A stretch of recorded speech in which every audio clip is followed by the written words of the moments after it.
Hello students, আজকে শুরু করছি Newton Raphson method. Load flow অ্যানালিসিসের এটা পার্ট 4। নিউটন র্যাপসন মেথড অ্যাকচুয়ালি আলোচনা হবে সেরকম নয়। এখানে আলোচনা হবে জ্যাকোবিয়ান ম্যাট্রিক্স কিভাবে ফর্ম করা হয়। বেশ জটিল এবং এই জায়গাগুলো বোঝা বেশ কঠিনও হয়। তবে এই ভিডিওটা ফলো করো, কঠিন কিছু বলে মনে হবে না। একটু ডেরিভেশন করতে হবে, ডিফারেন্সিয়েশন জানতে হবে, সেগুলো কিন্তু ডিটেলসে আমি বলবো না। ভিডিওটা তাহলে অনেক বড় হবে, কোনো মানেও হবে না। এটা ক্লাস নয়, একটা ছোট্ট শর্ট। কালকে তোমাদের পরীক্ষা, আজকে ভিডিও করছি। খুব কম সময় পেলাম, তার জন্য আমি খুব দুঃখিত যে আমি তার আগে ভিডিও তৈরি করে উঠতে পারি। কিছুটা নিজের গাফিলতি আর কিছুটা না টাইম পাওয়া। যাই হোক, প্রথমত বলে রাখি, নিউটন র্যাপসন মেথড চট করে মনে রাখতে হলে কতগুলো জিনিস। নিউটন র্যাপসন মেথডে প্রথমে পাওয়ার ইকুয়েশন চেঞ্জ করে ফেলতে হবে। যে পাওয়ার ইকুয়েশন চলে আসছে গস সিডালে ওরকম ব্যবহার করা যাবে না। এই রকম ভাবে পাওয়ারের ইকুয়েশন লেখা হয় গস সিডালে, কিন্তু আমাদের পাওয়ার ইকুয়েশন চেঞ্জ করতে হবে। কিরকম চেঞ্জ করতে হবে ওটাও এক লাইনে বলে দেওয়া যায়। রেক্ট্যাঙ্গুলার রিপ্রেজেন্টেশন আমরা পাওয়ারে করে আসছি গস সিডালে, নিউটন র্যাপসনে পোলার প্রেজেন্টেশন করতে হবে। পোলার প্রেজেন্টেশন করবার জন্য তোমাকে অন্যান্য সমস্ত ডেটাও পোলারেই রাখতে হবে। সেই জন্য আরেকটু শর্টে বলে দিই, ওয়াই বাস গস সিডালে যে প্যারামিটারগুলো লেখা হয় অ্যাডমিটেন্স, সবাই রেক্ট্যাঙ্গুলারে থাকে, কিন্তু এখানে সবাই পোলারে থাকবে। খুব সিম্পল কথা।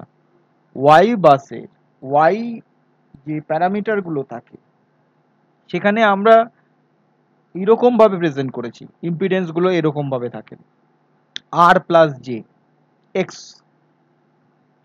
এই জায়গায় সেটাকে পোলারে নিয়ে গেলে এইরকম ফরম্যাট আসবে, y at an angle theta as per position, যেমন এটা r1 x1 r2 x2। Similar ওয়েতে as per position y11 theta 11 y12 theta 2। খুবই সোজাভাবে বললে এই কথাগুলো মনে রাখা প্রয়োজন। এক নম্বর, power equation will be change. Power equation আগে ছিল rectangular format for the Gauss Seidel, for the Newton Raphson it will change to the polar formation. Polar formation হওয়ার জন্য আমার যে ওয়াই বাস ম্যাট্রিক্সের ফরমেশন চেঞ্জ হবে। Y bus formations for the Gauss Seidel method ছিল rectangular, এখানে হয়ে যাবে পোলার। এইটুকু মনে রেখো, তাহলে বিপদ থেকে কিছুটা বাঁচা যাবে। Concept clear, crystal clear. এবার চলে আসা যাক কিভাবে আমি করব। খুব ভালো করে দেখো আমরা আগে কি করেছি। আমরা জানি এস মানে V into I, S I মানে ভি আই আই আই। কারেন্টের কনজুগেট তো অবশ্যই আছে। আই এর এক্সপ্রেশন আমি জানি, summation of K equal to 1 to n V K Y I K. এগুলো আগের মতো আর ডিটেলসে বলছি না, এগুলো তোমরা জানো। সাবস্টিটিউট করে দিলে এইখানে যদি বসিয়ে দিই তাহলে আই এর কনজুগেটের জায়গায় এই পুরো জিনিসটা বসবে এবং কনজুগেট কনসিডার করে equation number 1 I can form. Next হচ্ছে, এই জায়গায় আমরা আগে কোনো রকম এক্সপ্রেশনের গুরুত্ব দিইনি, কিন্তু এইবার আমরা এক্সপ্রেশনে গুরুত্ব দেব, কারণ পোলার ফরমেশনে চেঞ্জ করব। লক্ষ্য করে দেখো প্রত্যেকটা কমপ্লেক্স যে প্যারামিটারগুলো রয়েছে, V I, V K asterisk, V K conjugate, Y I K conjugate, এরা সবাই কমপ্লেক্স। এদের পোলার ফর্মে লেখা হলো V I at an angle delta I. মাথায় রাখতে হবে ভি এর জন্য ডেল্টা এবং ওয়াই এর জন্য থিটা, এই দুটো symbol we will prefer. V এর জন্য ডেল্টা, ওয়াই এর জন্য থিটা উই উইল প্রেফার। তাহলে V I at an angle delta I, V K at an angle delta K, conjugate থাকায় মাইনাস সাইন অবধারিত। Next Y I K at an angle theta I K, conjugate থাকার জন্য minus sign অবধারিত। Just put করলে, put করার পর সামেশনটাকে বাদিকে নিয়ে এদেরকে ফটাফট বসিয়ে দিলে, বসিয়ে দেওয়ার পর তিনটে সামেশন প্রোডাক্ট ফর্মে থাকলে উই ক্যান অ্যাড, এটা আমরা জানি, অ্যাড করে দিলাম। অ্যাড করতে গিয়ে আমি পোলারিটিগুলোকে কনসিডার করলাম। নেক্সট আমি এটাকে একটু সাজালাম। সাজাবার সময় আমি কি করলাম, মাইনাস কমন নিয়ে থিটা আই কে আগে লিখলাম, minus del I plus del K, just সাজালাম। নেক্সট এবার দেখো আমার এস এর এক্সপ্রেশন এটা পেয়েছি, আমি এস আই কে এভাবে লিখে আসতাম। এইবার এটাকে কনভার্ট করব কিভাবে পোলার ফর্মে এক্সপ্রেস করা যায়। পোলার ফর্মে আমি এক্সপ্রেস করবার আগে এই জেনারেল ইকুয়েশনটা আমরা সবাই জানি যে z equal to X plus I বা এখানে যে কি লেখা হয়েছে y, এটার রেক্টাঙ্গুলার ফর্ম, পোলার ফর্ম হচ্ছে modulus of R at an angle theta. তার মানে এখানে যদি আমি বলতে চাই what will be the X is equal to mod of R cos theta, y is equal to mod of R sine theta, এটা general expression. সেই কনসেপ্টকে কাজে লাগিয়ে আমি এই জায়গায় বসিয়ে পি আর কিউ বার করব, তার মানে পি আই কিউ আই বার করব। এবার পি আই যখন বার করতে চলেছি, তুমি মনে করে দেখো P I is the real part, এখানে এক্স হচ্ছে real part, mod of R cos theta হয়। সিমিলারলি এখানে মড অফ আর বলতে এই মডগুলোকে সব ফটাফট বসিয়ে দেবে, এই মডগুলোকে ফটাফট বসাবে, cos of angle this বসিয়ে দেবে। এবার cos of minus theta, cos of minus theta এটাকে আমরা সাধারণত cos of theta বলে থাকি। তাহলে এই মাইনাসটাকে এখান থেকে হাওয়া করে বসিয়ে ইকুয়েশন 2 পেলাম। তার মানে আমি পাওয়ারের ইকুয়েশন পেলাম। এইটা হলো নিউটন র্যাপসনে পাওয়ারের এক্সপ্রেশন। কি পাওয়ার? অ্যাক্টিভ পাওয়ার। কোন বাসের? আই নম্বর বাসের।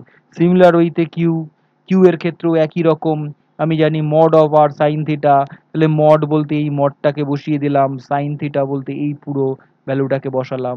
আমি জানি sine of minus theta equal to minus of sine theta, তাই এই মাইনাসটা এখানে চলে আসবে, এই সাইনটাকে আমি এখানে বসিয়ে দিলাম, বাকি অ্যাজ ইট ইজ সেম। এইভাবে আমি পেয়ে গেলাম কিউ আই, আই নম্বর বাসের রিয়াক্টিভ পাওয়ারের এক্সপ্রেশন। বোঝা গেল?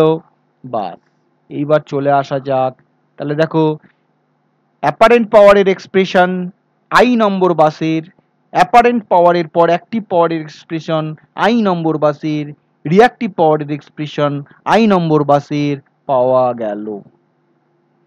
এবার চলে আসা যাক জ্যাকোবিয়ান ম্যাট্রিক্স। জ্যাকোবিয়ান ম্যাট্রিক্স আসার আগে আমার নিউটন র্যাপসনের সঙ্গে গস সিডালের একটা বিশাল বড় ডিফারেন্স।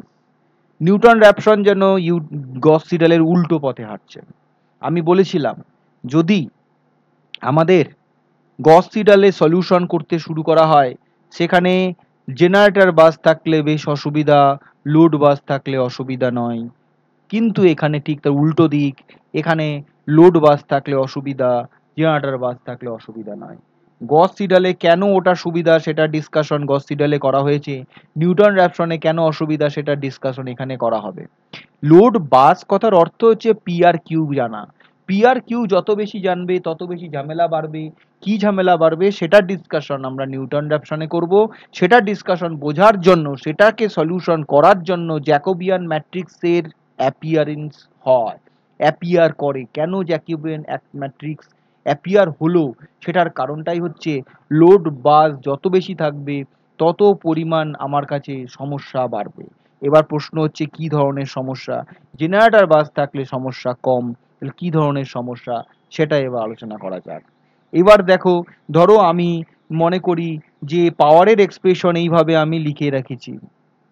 ওকে, পাওয়ারের এই ধরনের এক্সপ্রেশন আমার কাছে আছে, এই এক্সপ্রেশন থেকে সলিউশন করে এটা আমি পেলাম। ঘটনাচক্রটা কি ভালো করে বোঝার চেষ্টা করো। এটা কি একই? না, একই নয়, একই হওয়ার কথা। কিন্তু লোড বাসের ক্ষেত্রে আমি দেখলাম পাওয়ারের এই যে নর্মাল এক্সপ্রেশন আর পাওয়ারটাকে এইভাবে ক্যালকুলেট করার পর যে এক্সপ্রেশন, সেই জায়গায় এই পি আর এই phi that is the approximately same. Q I, এই G I, that is approximately same. এরা দুজন যদি সমান হয়ে যায়, এরা দুজন যদি সমান হয়ে যায় তাহলে নো প্রবলেম। কিন্তু এরা দুজন যদি সমান না হয়, এরার মধ্যে যদি একটা এরার চলে আসে, if they are not proportionate to each other, then that will create a problem. Then we have to form a Jacobian matrix. Step গুলো ফলো করো। লক্ষ্য করে দেখো, এরা দুজন সমান নয়, এদের মধ্যে একটা কিছু যোগ করলে তবে এর সমান হয়। তার মানে এফ আই এর সাথে কিছু অ্যাড করা দরকার। Similarly Q I equal to G del Q, তার মানে জি আই এর সঙ্গে ডেল কিউ কিছু অ্যাড করা দরকার। এই যে ডিফারেন্স গুলো আসছে, এই ডিফারেন্স গুলো বাড়বে যদি লোড বাসের সংখ্যা বাড়ে। যত লোড বাসের সংখ্যা বাড়বে তাতে এই এরর গুলো চলে আসবে। এই লোড বাসের সংখ্যা বাড়ার জন্য এই এরর গুলো যত আসবে তত জ্যাকোবিয়ান ম্যাট্রিক্সের সাইজ বড় হতে থাকবে এবং জ্যাকোবিয়ান ম্যাট্রিক্সকে আলাদাভাবে সলিউশন করতে হবে। এইবার চলে আসি জ্যাকোবিয়ান ম্যাট্রিক্স কি। জ্যাকোবিয়ান ম্যাট্রিক্স হচ্ছে এই ভ্যালুগুলো তুমি পেয়েছো বা এই ভ্যালুগুলো ক্যালকুলেশন করা দরকার। এবার প্রশ্ন হচ্ছে কিভাবে তুমি ক্যালকুলেশন করবে, সেগুলো আমরা আলাদাভাবে ভিডিওতে দেখব। আমার এখানে দেখা দরকার জ্যাকোবিয়ান ম্যাট্রিক্সের যে প্যারামিটারগুলো আছে সেগুলো কিভাবে ক্যালকুলেট করা হয়। ধরো এইগুলো আমি পেয়েছি, এইগুলো ক্যালকুলেট করব, কিংবা এইগুলো তুমি জানো এইটা ক্যালকুলেট করব, কিন্তু এইটা হচ্ছে গিয়ে তোমার কাছে একটা নোন প্যারামিটার যেটা আগে অলরেডি ক্যালকুলেট করে তোমাকে রাখতে হবে। বোঝা গেল? এইবার প্রশ্ন হচ্ছে গিয়ে ধরো তুমি ডেল পি ডেল কিউ তুমি জেনে গেছো, ডেল পি ডেল কিউ তুমি জেনে গেছো, ডেল পি ডেল কিউ যেহেতু জেনে গেছো, অতএব তুমি এই ম্যাট্রিক্সকে সলিউশন তুমি করে এখান থেকে ডেল ভি, সেই del delta del V calculate করতে পারো। Del delta del V calculate করার পর তুমি এইবার যে ভোল্টেজটা ছিল তার সঙ্গে ডেল ভি অ্যাড করে তুমি অ্যাকচুয়াল বাসের ভোল্টেজ, যে ডেল্টা ছিল তার সঙ্গে ডেল ডেল্টা অ্যাড করে অ্যাকচুয়াল বাসের ফেজ অ্যাঙ্গেল সমস্ত কিছু ক্যালকুলেট করতে পারো, এবং এটা আমাদের স্টেপ বাই স্টেপ ক্যালকুলেশন করা হয়। এবার প্রশ্ন হচ্ছে এইখানে এই ম্যাট্রিক্সটা তাহলে কি। এই ম্যাট্রিক্সটাকে বলা হয় জ্যাকোবিয়ান ম্যাট্রিক্স। এই ম্যাট্রিক্সটাতে প্রত্যেকটা যে প্যারামিটার রয়েছে এরা কিন্তু প্রত্যেকে একটা সিঙ্গেল প্যারামিটার নয়, এরা হলো এক একটা সাব ম্যাট্রিক্স। তার মানে এইচ এল এম এন এরা হলো এক একটা করে সাব ম্যাট্রিক্স। তার মানে এই পুরো ম্যাট্রিক্সের মধ্যে এইচ একটা সাব ম্যাট্রিক্স, এল একটা সাব ম্যাট্রিক্স, এম একটা সাব ম্যাট্রিক্স, এন একটা সাব ম্যাট্রিক্স। এবার এই ম্যাট্রিক্সগুলোর অর্ডার কিরম করে ডিসাইড করব সেগুলো আমাকে বুঝতে হবে। যদি আমার কাছে দেখা যায় যে del P R del Q এর পরিমাণ একটা একটা, তাহলে এই সাব ম্যাট্রিক্সগুলো হবে 2 × 2। যদি এদের সংখ্যা বেড়ে গিয়ে দেখা গেল দুটো পি একটা কিউ, তার মানে 3টে, তার মানে এই সাব ম্যাট্রিক্সগুলো হবে কত, 3 × 3। যদি দেখা যায় দুটো পি দুটো কিউ, তাহলে হয়ে গেল 4টে, তার মানে সাব ম্যাট্রিক্সগুলো কটা হবে, সবই হবে গিয়ে মানে 4 × 4। এগুলো কিভাবে আসছে সেগুলো বুঝতে হবে, সেগুলো আমরা আস্তে আস্তে করে বুঝবো। কিন্তু মাথায় রাখতে হবে আমার এখানে এইচ এল এম এন এরা কিন্তু কখনোই প্যারামিটার নয়, এগুলো এক একটা সাব ম্যাট্রিক্স। এইবার চলে আসবো এইচ এর এক্সপ্রেশন কি হবে। এরা হচ্ছে পার্শিয়াল ডেরিভেটিভ। এবার হচ্ছে কি, এইচ ইকুয়াল টু কি, del F by del delta. Del F, F এর জায়গায় তুমি পি ধরতে পারো, তার মানে অ্যাক্টিভ পাওয়ারের differentiation with respect to delta you get L, you get H। Active পাওয়ারের সঙ্গে del V differentiation you get L. Reactive পাওয়ারের সঙ্গে with respect to delta M, এক রিঅ্যাক্টিভ পাওয়ারের সঙ্গে with respect to V you get N.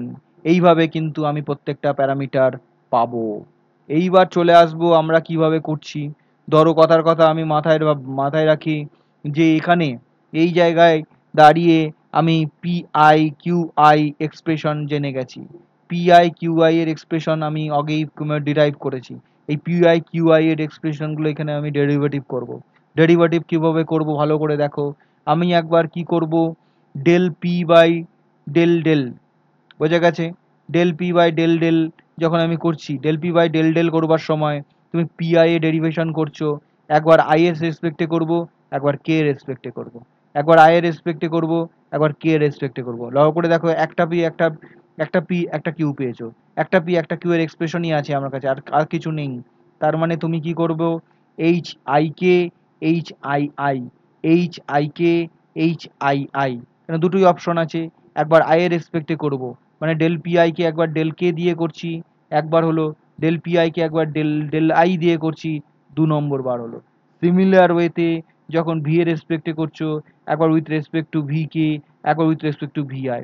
যখন I K করছো তখন del P I by del V K, যখন আই আই করছি del P I equal to del V I, দুটোই সিমিলার। তাহলে সিমিলারলি আমি এইচ এর দুটো, এল এর দুটো, এম এর দুটো, এন এর দুটো সমস্ত প্যারামিটার আমি পাবো।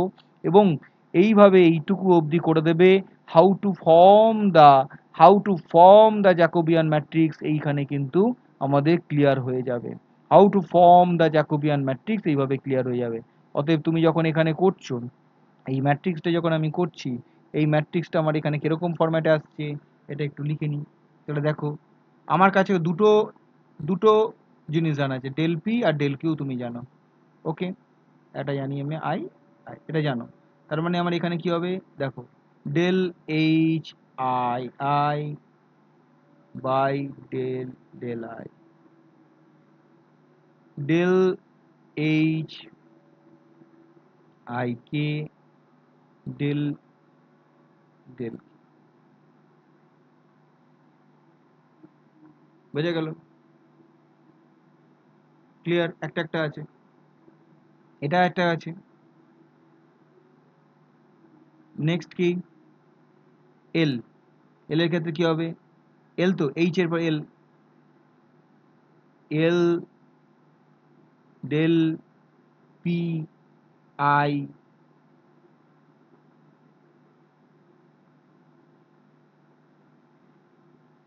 সরি সরি ভেরি সরি, এখানে আমি কি লিখছি, এটা নয়, জাস্ট মিনিট। এখানে আমি কি লিখবো, আমার এখানে আসছে H I K, H I I, ঠিক আছে, দুটো প্যারামিটার পাচ্ছি। সিমিলারলি এল এর ক্ষেত্রে কি পাবো, L I I, L I K, এখানে আগে আই লেখো পরে কে লেখো। Similarly H L M, M I K, M I I, N এর ক্ষেত্রে N I I, N I K. এইভাবে কিন্তু আমি এখানে প্যারামিটার পাবো। এই যে প্যারামিটারগুলো পাবো এগুলো এখানে বসাবো। অতএব এক্ষেত্রে যত আমার del P R del Q বাড়বে, তত কিন্তু আমার এখানে জ্যাকোবিয়ান ম্যাট্রিক্সের সাইজ বাড়বে। এখানে অলরেডি বলে দিয়েছি যে জ্যাকোবিয়ান ম্যাট্রিক্সটা আমার এখানে কিভাবে করা হবে। এটা এখানে সাইজের কথা, এখানে অর্ডারের কথা বলা রয়েছে। এখানে এই যে পার্শিয়াল ডেরিভেটিভ করতে হবে, two elements in order to submatrix 2 into 2 as we are your two elements are there. ওকে, এইভাবে আমি জ্যাকোবিয়ান ম্যাট্রিক্স করছি। তার মানে মোদ্দা কথা, পি আর কিউ এর এক্সপ্রেশন তুমি যদি পাও, তোমার এইটা মনে রাখতে হবে জ্যাকোবিয়ান ম্যাট্রিক্সে এইচ মানে কি, এল মানে কি, এম মানে কি, এন মানে কি, প্রত্যেকটা জিনিস আমাকে জানতে হবে। এইচ মানে কি, এল মানে কি, এম মানে কি, এন মানে কি, এইটুকু জেনে গেলে মোটামুটি জ্যাকোবিয়ান ম্যাট্রিক্স ফর্ম করা তোমাদের পক্ষে সম্ভব। Thank you.